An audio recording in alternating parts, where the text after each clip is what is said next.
So you know who you are. Shout in love, declare it. Believers anthem. Come on, let's go. We are the chosen generation. We've been called For show His excellence. Whoop. all I require for life. God has given me, and I know who I am. Yeah. We are the chosen generation. we've been called For show His excellence. All I require is God has given me. all I know who I am. I am. What He says I am, where He says I am. I know who I am. I know who God say I am. what He says I am, where He says I am. I know who I am. I'm working in power, I'm working miracles. I live a life of faith. For I know who I am. I'm working in power, Whoa. I'm working miracles. I I live a know life of faith. For I know who I am.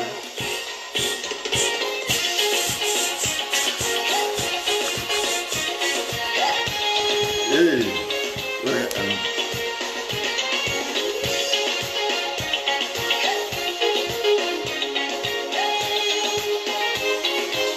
We are a chosen people. We are I'm chosen generation. We've been called for to show His excellence. All I require for life, God has given me, and I know Who I am. we are The chosen generation. Ooh. been called for to show His excellence. All I got is God has given me, I know who I am. I know who God says I am. what He says I am, where He says I am. I know who I am. I know who God says I am, what He says I am, where He says I am. I know who I am. I'm walking in power, Hey, I'm walking miracles. I need to find a place. I know who I am. Yes, I know who I am. Do you know who you are? With the Lord Almighty. When you are with God, you are with everything. God is in control. Good morning, everyone, wherever it may be, or good afternoon, depending on the time where you are. In London now, you are still in the morning. Back in Africa, some other places, they are in the afternoon by now. But glory be to God for spending our life for us to see another day, the day of blessing, the day of success. We thank God for everything you have been doing. This is Salvation Outreach again. My name is Moses Olanipekun, as you all know. But today, as I said earlier on, is God is in control. God is in control. When God is in control, then there's no problem. And because He made everything, so definitely He's going to be in charge of everything He has made. You see, as human beings, we like to think and believe that we are in control of things that happen in our lives. Or we are in control of things that happen in our lives. But it's not so. But the fact is that there are many things that are beyond our control. Many things that are beyond our control. You and I cannot control everything that's happened. That's not possible. As a result of many are living in a state of fear and insecurity because you want to be in control of what you cannot be in control. You cannot be in charge because God is in charge. If you allow God to take control of everything, then things will be very better for us. I have some good news that whenever we allow God to be in control, then definitely things will go as expected. We therefore allow God to be in charge, you and I cannot count on. Once we can count on God, when we count on God, we can trust God to keep His word. Then we can count on God. We can trust God to keep His word. Then God is in control. If we can count on God, then God is in control. So God is in control is the topic of today, and we are going to be looking so many parts in the Bible, how God Himself has taken over, because He's the Almighty God. He made us not we ourselves, according to Psalm 100 verse 3. If He made us and not we ourselves, then we should rely on Him, so He can be total control of our lives. Glory be to God at all times. Amen.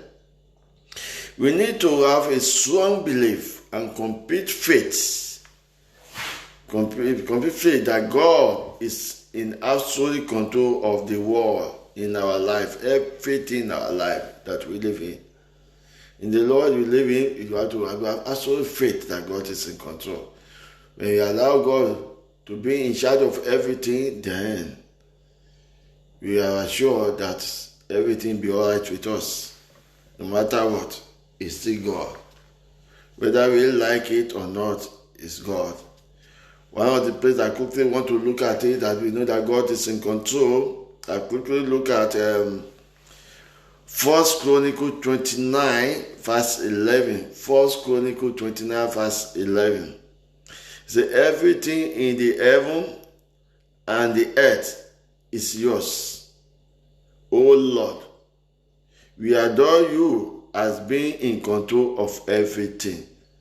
That is the living the Bible. It said, 1 Chronicles chapter 29 verse 11, everything in the heaven and in the earth is yours, O Lord. We adore you as being in control of everything. Wow. That shows us that everything belongs to God.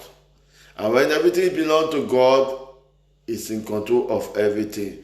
If we don't believe and we don't have faith in that one, then we have a serious problem on our hand. The only thing human being can go back and make the world in a new way. As well, we can't do that. We have to allow Him to take charge of everything, because we can't make anything. According to the Psalm 100 again, who said in verse 3, He made everything and in charge of everything. We cannot make anything without Him being there. Glory be to God. Second point is in Hebrews chapter 11 verse 3. Hebrews chapter 11 verse 3. The true faith, we understand that the world was framed by the word of God, so that things which are seen were not made of things which do appear. Wow. It's only by the word of God. So through faith, we understand that the world, or this world we are seeing, were framed by the word of God Himself. Okay? And so we have been told that the true Jesus Christ, who is the word of God, everything has been made, according to Revelation chapter 4, verse 11. May God continue to guide us. So, the person who made everything be in control, then we have no problem. That through faith, everything will have been made like that. Glory be to God Almighty. There are two questions that we need to answer before I get into the heart of this message. First, if God is in control, do I have the freedom to make choice? Well, if God is in control, do I have freedom to make choice? Yes, God has made us a free moral agent, and we have the freedom to make choice. However, we are not free from the consequence of this choice. Yeah, God allows us to make a choice. First thing, yes, because you have freedom to make a choice. But the consequence of that freedom, of that choice, is the problem. Because if we make the wrong choice, then God is not there to save us. Therefore, it is for us that better for us to allow God to choose for us than we is choosing for ourselves. Or we choose it, we go back to God, we pray on it and let God say yes or no. If God says no, I don't agree with that one you are choosing, then you withdraw it. But if you decide to go further, then definitely you have to face the consequence. Second point, if God is in control, then why do bad things happen to us? Wow, that's another question people have asked. If God is in control, why do bad things happen to us? When God gave man the freedom to choose, man made some bad decision.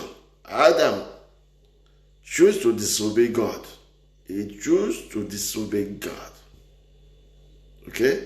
And when you choose to disobey God, there's consequences that follow it. There's consequences that follow it. If we choose to disobey God, and as a result, sins and sicknesses enter the world. But there's no sin before, there's no sickness before. Everything will have been perfect. Because when the Genesis says everything that God made is perfect. So if everything and is good, and if it's perfect and is good, definitely it's after Adam disobeyed God that allows sin, and when the sin coming and sickness are coming in, which is not there before from the beginning. Someone may object or say it is easy fear for us to suffer because of Adam's disobedience. Yes, some people are saying that we are not supposed to suffer because Adam's disobedience. God has chosen him to lead us that time, but he failed to do the right thing. That's one of the problems we have. Now, because God is in control, he has a plan. God has a plan for my life. When God is in charge, is in control, that means we have allowed God to be in charge and be in control, then he has a plan for our life. Jeremiah 29 verse 11. For I know the thoughts that I think towards you, said the Lord. Thought of peace, not of evil, to give you an expected end. You see, God is saying that Jeremiah chapter 29 verse 11 that he have a plan for us. He said, for I know the thoughts that I have for you. He has his own plan for us. First of all, thought of peace, not of evil, and to give you an expected end. That be good end. That the result will come in a good end. So once we allow God to be in control. One, let me go to start from that place after A of that prayer. Many times people plan and live their life without giving any thoughts of God's plan for their life. They plan. They don't give thought of God for their life. They just plan. They want it to be on that point A. That one, you give me one. That says to be expected of the world, but not Christian. As a Christian, we should seek the perfect will of God for our life. So we don't plan one thing. It's the perfect will. What we plan, what is the perfect will of God? We have to have a relationship. That's why we have to have a relationship with God. So he can direct us at all times.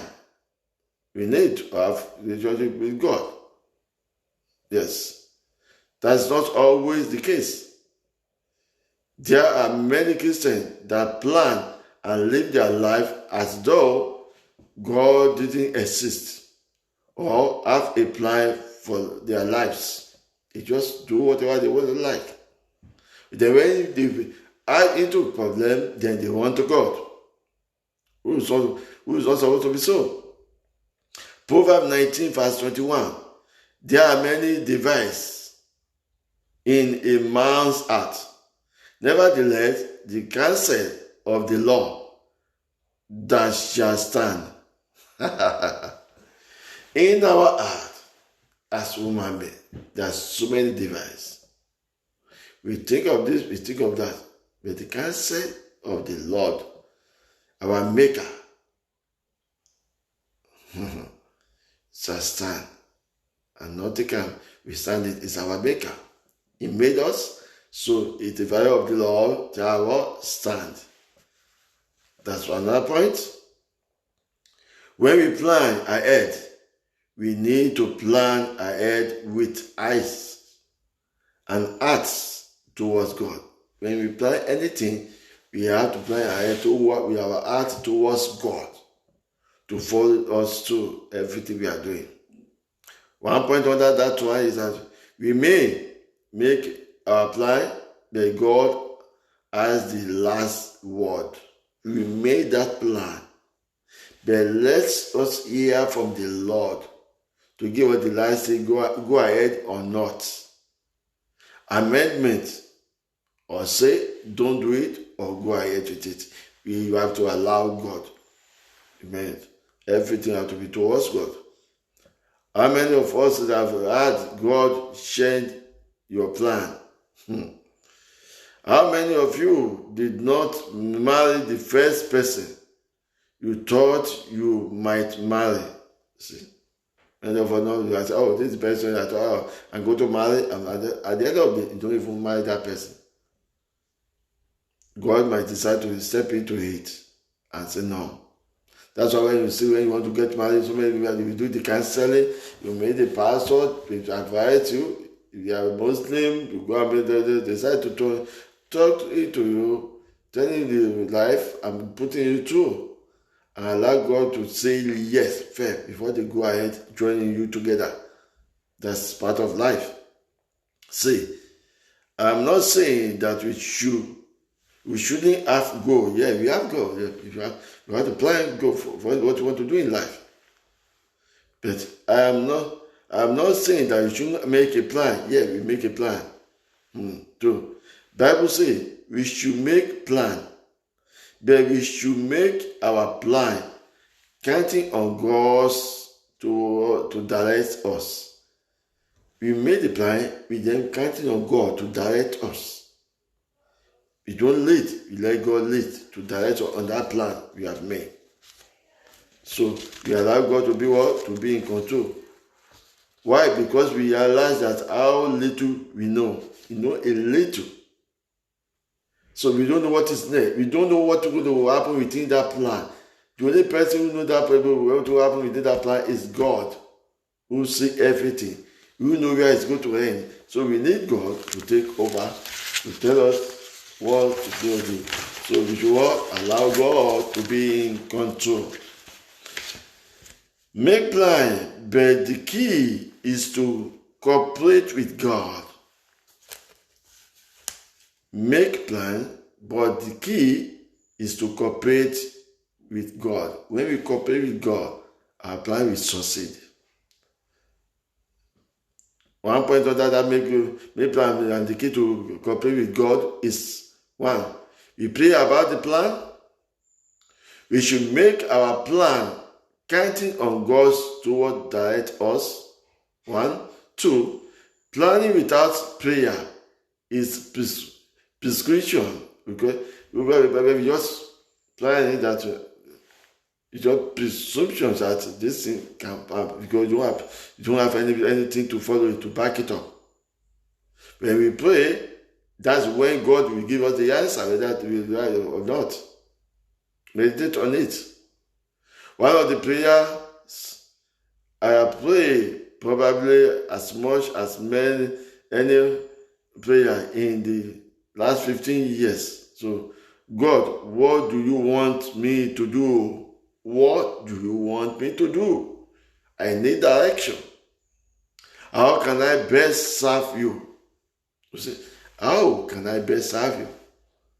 I need, and Every time I made that prayer, God always sends someone to me. He showed it to me. If somebody now to make sure it's from God, God will send another person to me. First of all, He always show it to me. And I thank God for that.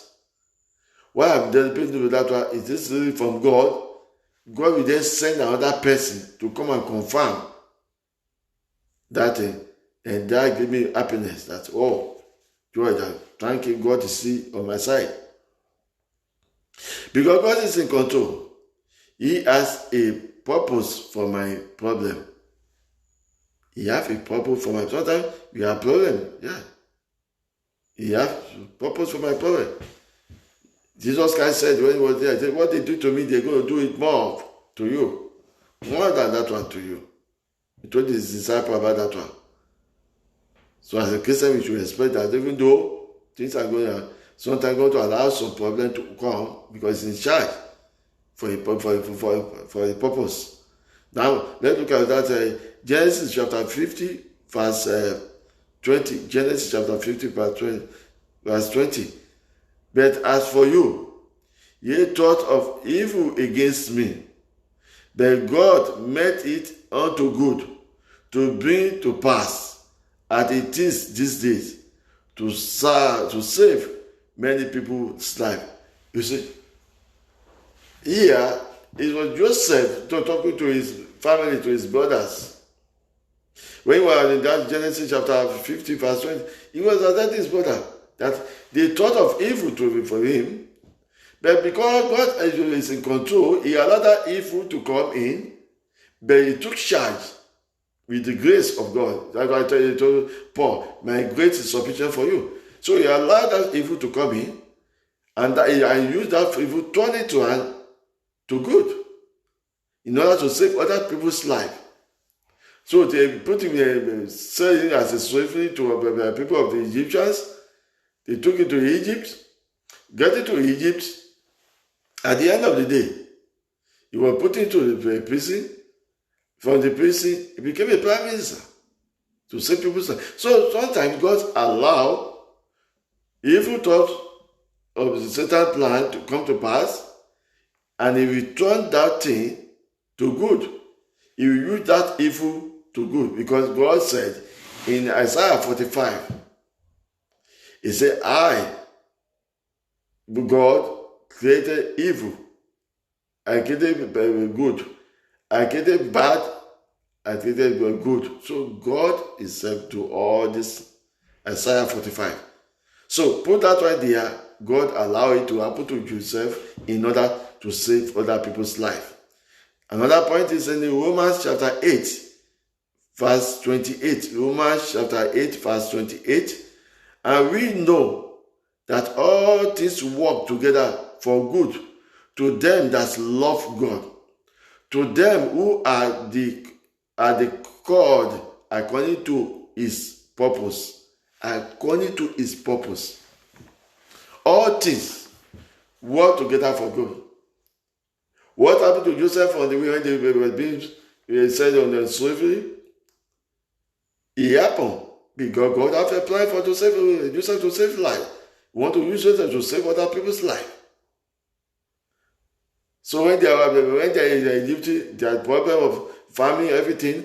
He had to advise the king that let us get a storage. This is what we want to have. Who can serve us, I think, for 7 good years.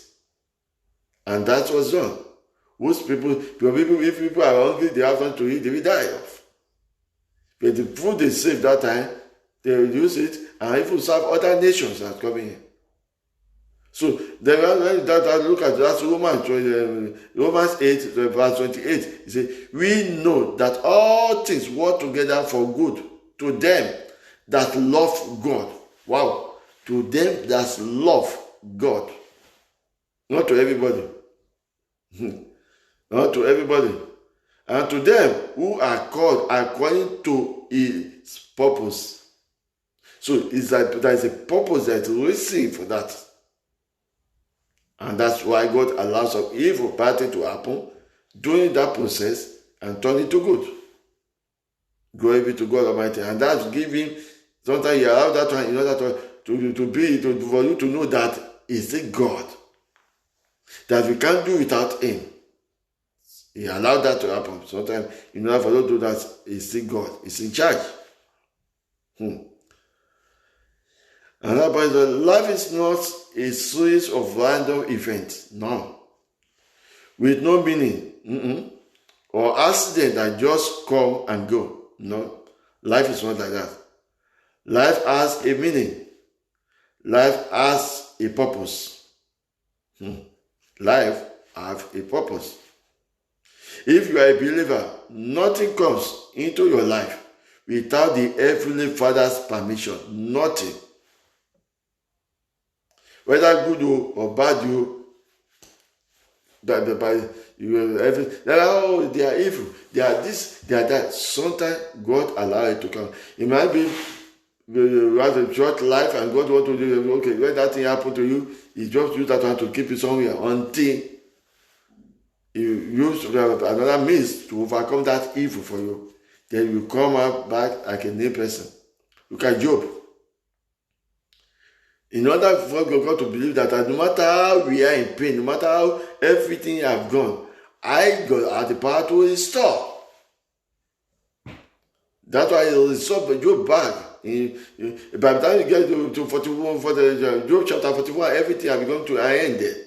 But by the time you cross to chapter 42, which is the last verse in Job, you can see that things just come better. I think everything even more better from the beginning of Job. Everything that is lost, including all the children, everything was being restored in double portion. Blessing, good health, everything was being restored. So God allows something to happen in order to allow to show that I am supreme, I am in charge, not you. Now, everything that's happened in our lives, even the bad one, is the Father lifted. He knows, He fitted it.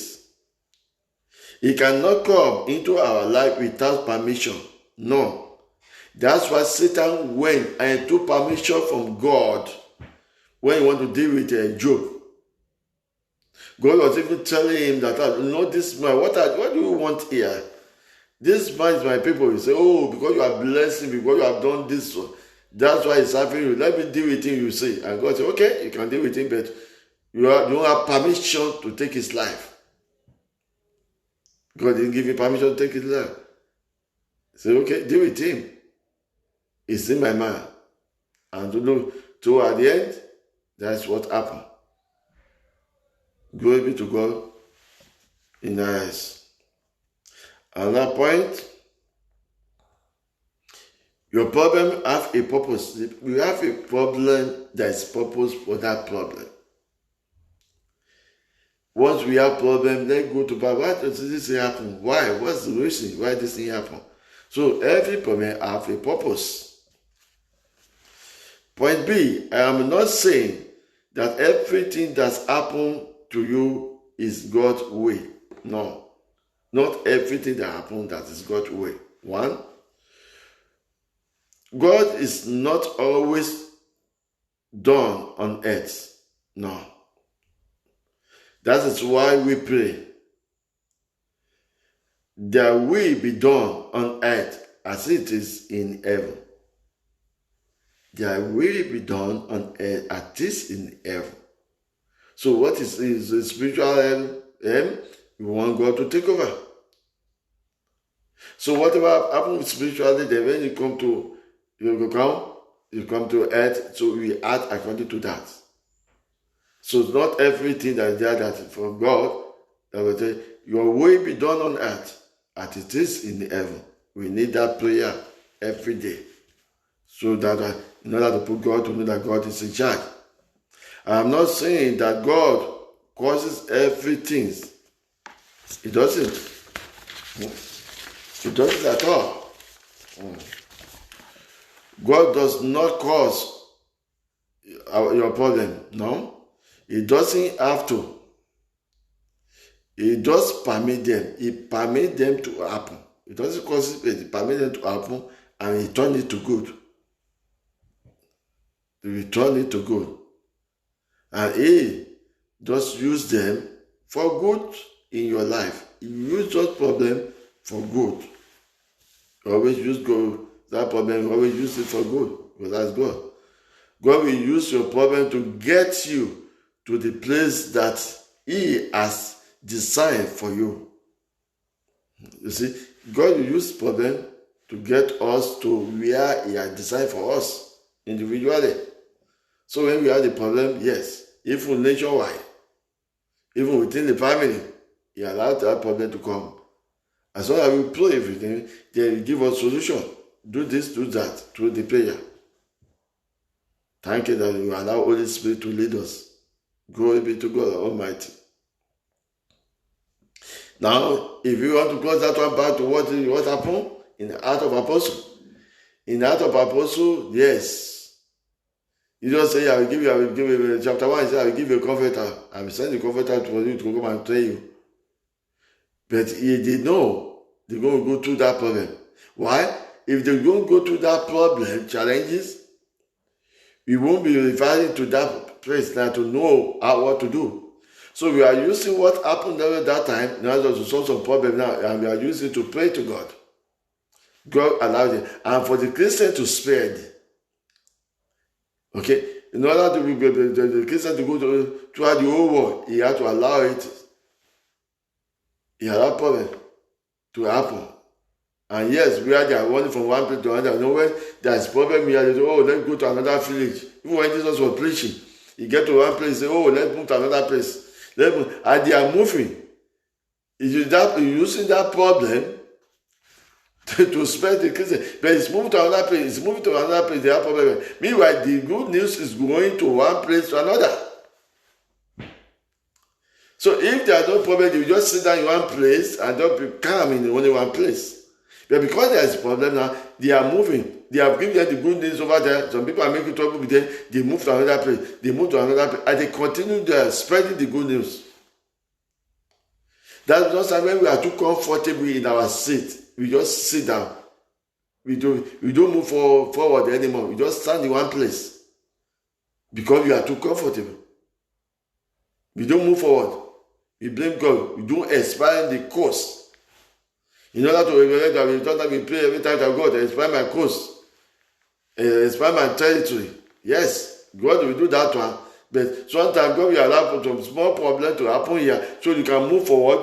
By the time you know it now, the other problem you think you have there have already been solved. One way or the other. That's why it's God. God to be in control. Now, the First Peter chapter 1, verse 6 to 7. 1 Peter chapter 1, verse 6 to 7. 8.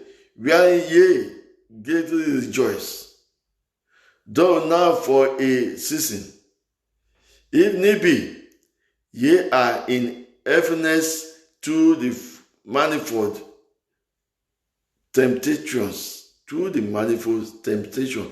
1 Peter chapter 1, verse 6 to 7. That the trial of your faith, that's allowed because there will be trial of your faith, yeah, be much more precious than of gold, than perish. The trial of your faith is more precious, okay, more precious than of gold that perish. You know, the gold will perish one day. Though it is tried with fire, and might be found unto praise and honor and glory at the appearance of Jesus Christ. So when they are trying their faith during that time, the problem they are facing is better than gold, because at the end of the day, when Jesus Christ appears, you can see that things are moving forward. That the things are moving forward. The trial of faith, all these problems you are facing when you are claiming, spreading the good news all over. The problem you are facing, it is part of our trial of faith. And we still have to continue with it. At the end of the day, it brings glory to God, our God. Praise the Lord. Amen. So Peter is saying that the trial and trouble that we are going through are not accidents. They are divine appointment arranged by God to prove the quality, character, and the strength of our faith. To prove what? To prove the quality, the character, and the strength of our faith. That's what it's saying, that 1 Peter chapter 1, verse 6 to 7.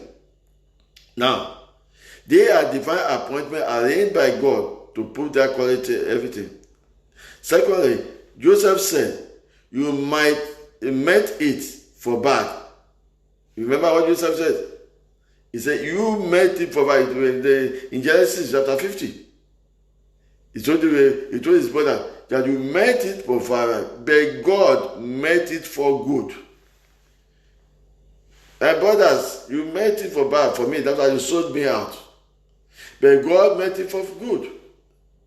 So God allowed trial, problem that we face for his own good way to be successful for what he has planned. So when we have problem, don't let us think that problem will create you that. No, because God sometimes allow it to happen. He allow it to happen. God is what? Is in control.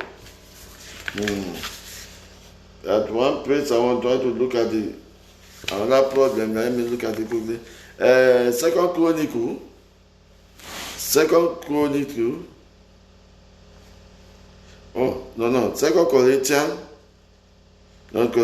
Corinthians chapter 4, verse 17 to 18. Second Corinthians chapter 4, verse 17 to 18.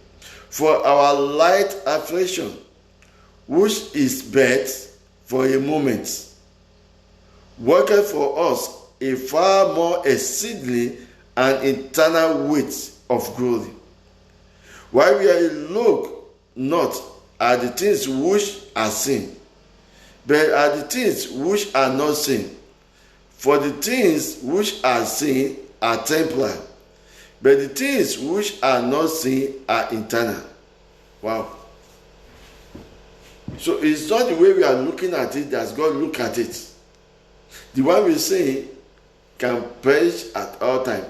But the one we don't see is the one that is eternal, is the one that God control. That's why God say our way is not your ways. The ways of God is not our ways. So it's far different. We are human beings. Even though he made God in his own image, we are human beings. His faith, his ways are not our ways. This is why we never lose heart. We never get discouraged. We don't give up. Because God is there to encourage us, to continue to strengthen us. That's our God. We look at, because God is in control, my prayer will be answered. Because God is in control, my prayer and your prayer will be answered. Let's look at it. Ephesians chapter 3 verse 20. Ephesians chapter 3 verse 20. Now unto him that is able to do exceedingly abundantly above all that we ask and think, according to the power that works in us. Wow. So sometimes when we are doing something unto a God that has power, that will give it the strength, the support, that will strengthen us to move forward. According to the power you have given to us, that's why according to our ability to move forward, that's why no matter how that problem is, we still succeed. Because God already took over, is in control. It's in control. When God is in control, no one.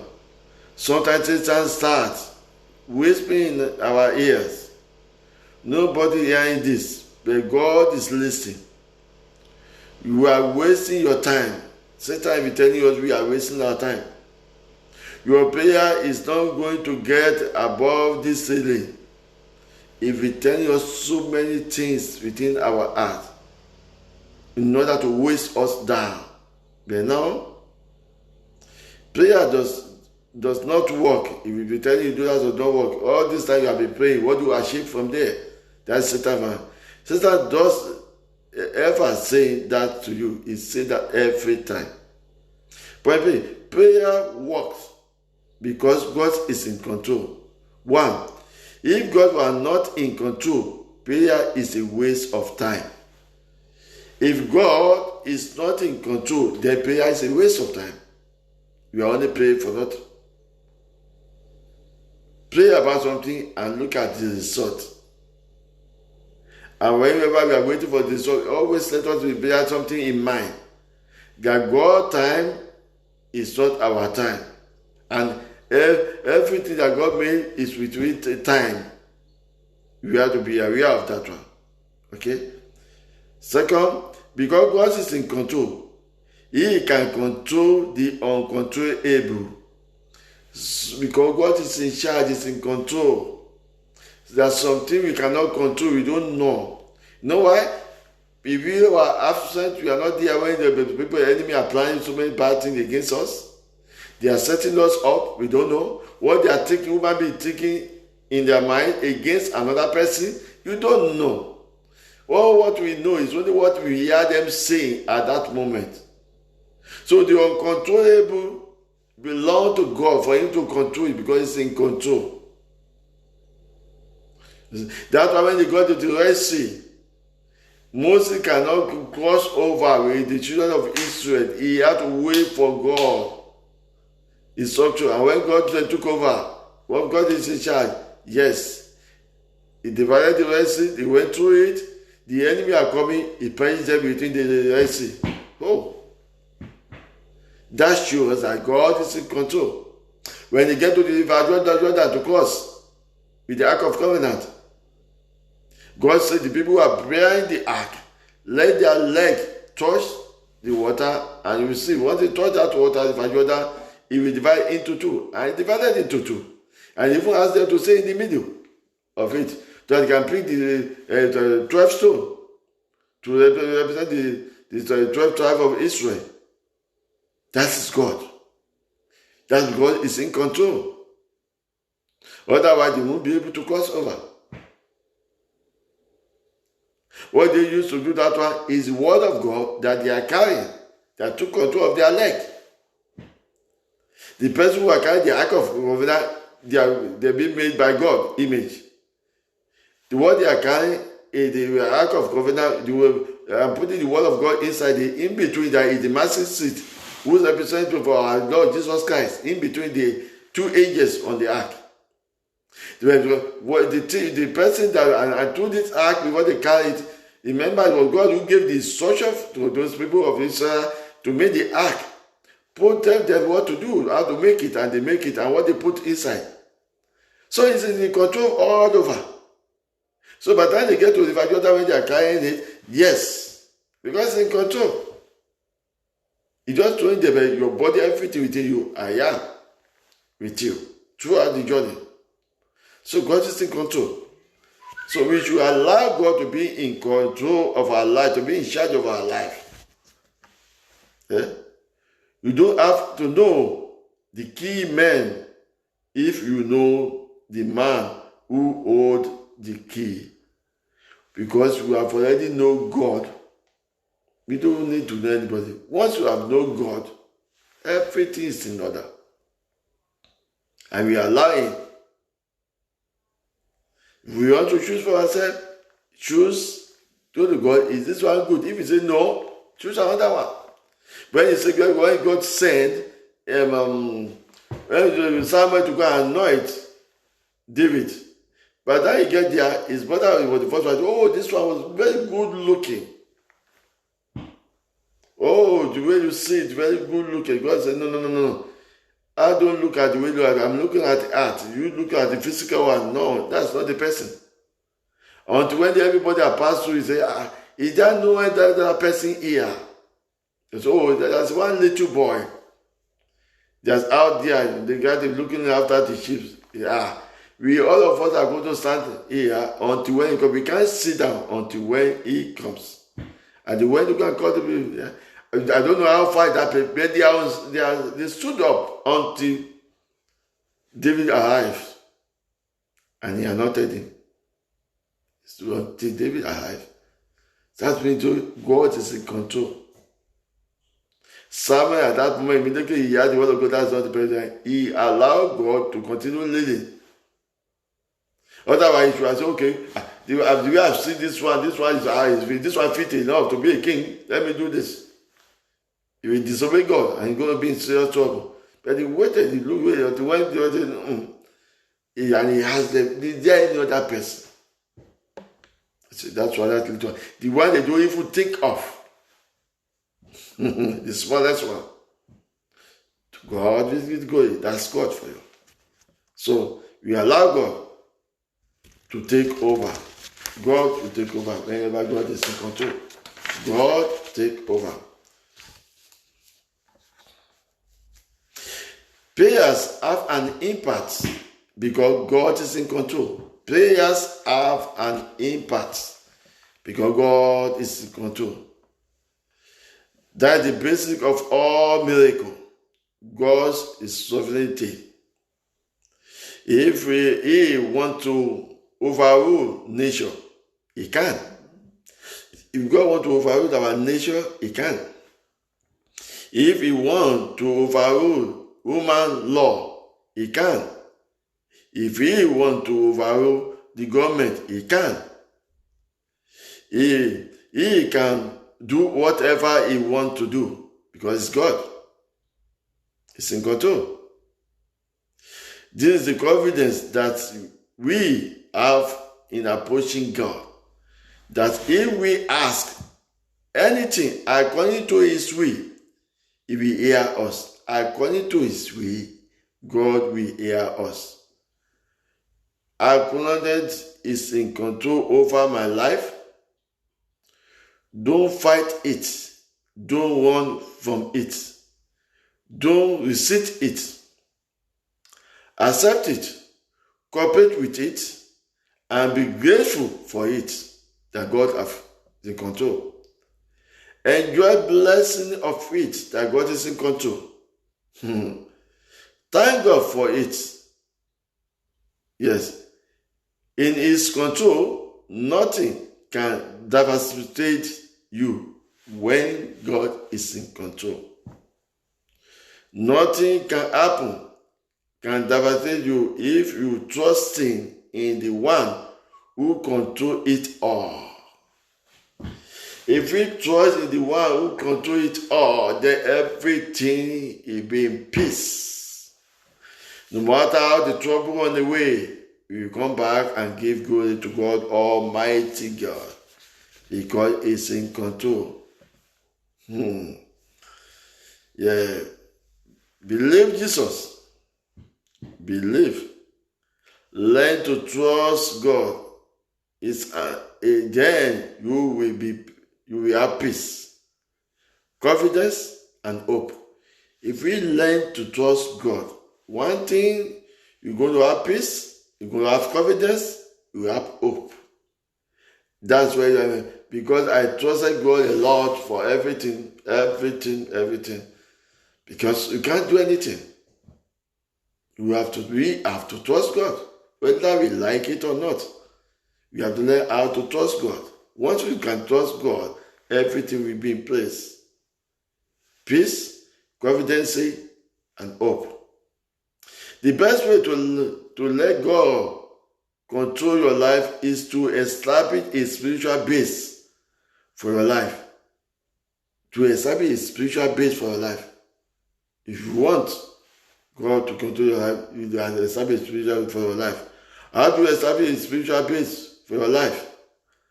Let me suggest one step. The first step, spiritual base for your life. 1B of that spiritual base for your life is believe Jesus Christ. Base, I'm putting everything that base. You have put that base now. Base, that's B-A-S-E. Spiritual base for your life. One, I start with the B. The B is believe Jesus. When you believe Jesus Christ died on the cross for you, and show he was God by coming back to life. You see, once you have believed Jesus Christ and you have believed, and it is this good news that saves you, that Christ died for our lives, just as the spirituals say he would, that he buried, and the third day afterward he arose from the graves. You believe that the Jesus Christ was who he said he was. Do you believe? That is the base of that one. I'm talking spiritual base. I'm talking about the B of it first. Believing in Christ means more than just head knowledge. Believing is air, but it is not a Nazi. I believe in time. That's what but I believe in Jesus Christ. I believe in Jesus Christ. I am a Christian. What the differences is that I am a Christian because I have committed myself to Christ and not to those others. I have committed myself to Christ, not to those others. The Greek word belief in Greek in the basic time means to trust in. The Greek word belief means to trust in, creep into, to rely on. To adhere to is meant to be totally committed to Christ. Totally committed to Christ. It's meant to do it from your own heart and not from the know of it in your head. Glory be to God. Believe in Jesus Christ, died on the cross. That's one. Number 2, which is A. I'm talking about the basic.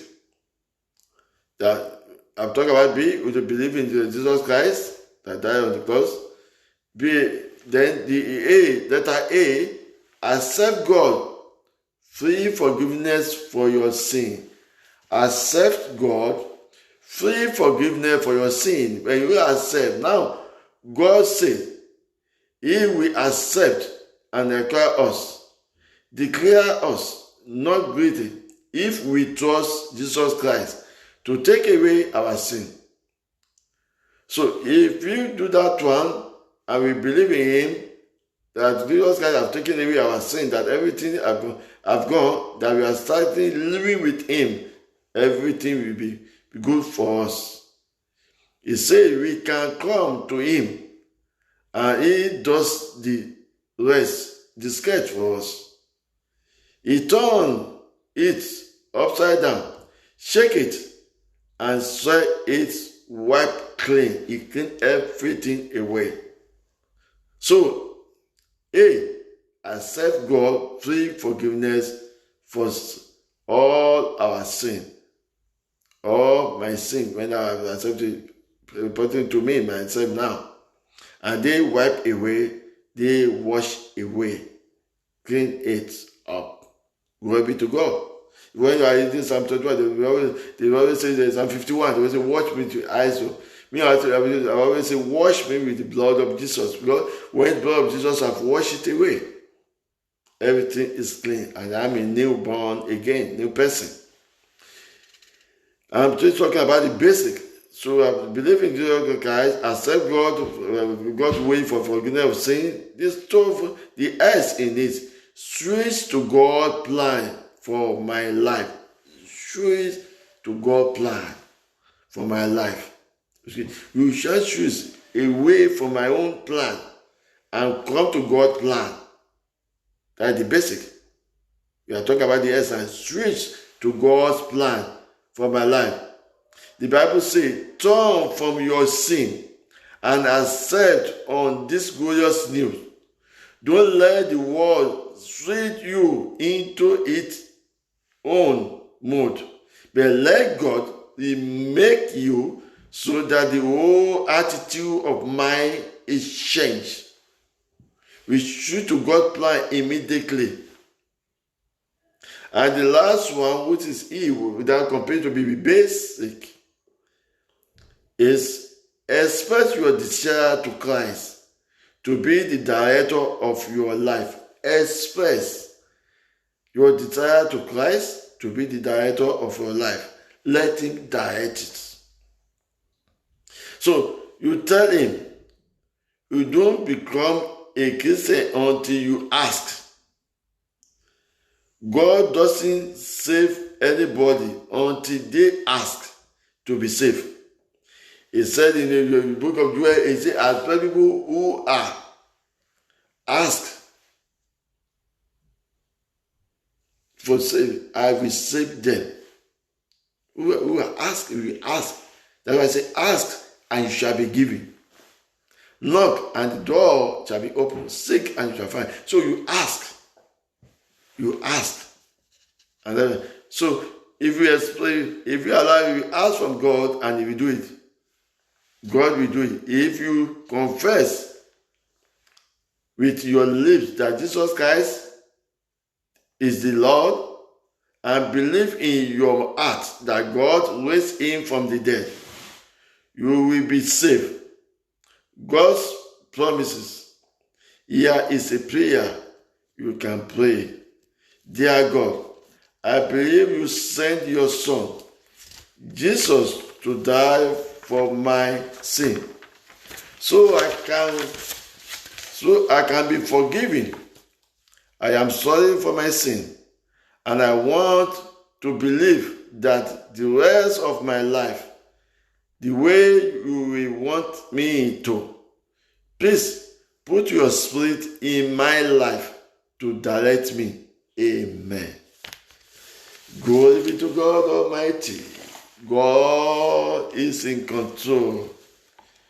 God is in control. I just want to give about 2 verses more before I will put it to close now. That God is in control. Glory be to God Almighty for that one. I quickly look at the book of Romans chapter 8, verse 28. Romans chapter 8, verse 28. And we know that for those who love God, all things work together for good. For those who are called according to his purpose. Romans chapter 8, verse 28. The Proverbs 16, verse 9. Proverbs 16, verse 9. The heart of man plans his way, but the Lord establishes his steps. The heart of man will plan his way, but the Lord establishes. The step you are going to take is God that order it. May God always order our steps in Jesus' mighty name. Amen. 1 Corinthians chapter 10, verse 13. He says, no temptation has overtaken you that is not common to man. God is faithful, and he will not let you be tempted beyond your ability. Glory be to God. But with the temptation, he will also provide the way of escape, that you may be able to endure it. You see, because God is in control. Because he allowed the temptation to come in, but he won't allow it to overcome us. He gave us the ways out. That's why he's in control. Matthew chapter 6, verse 34.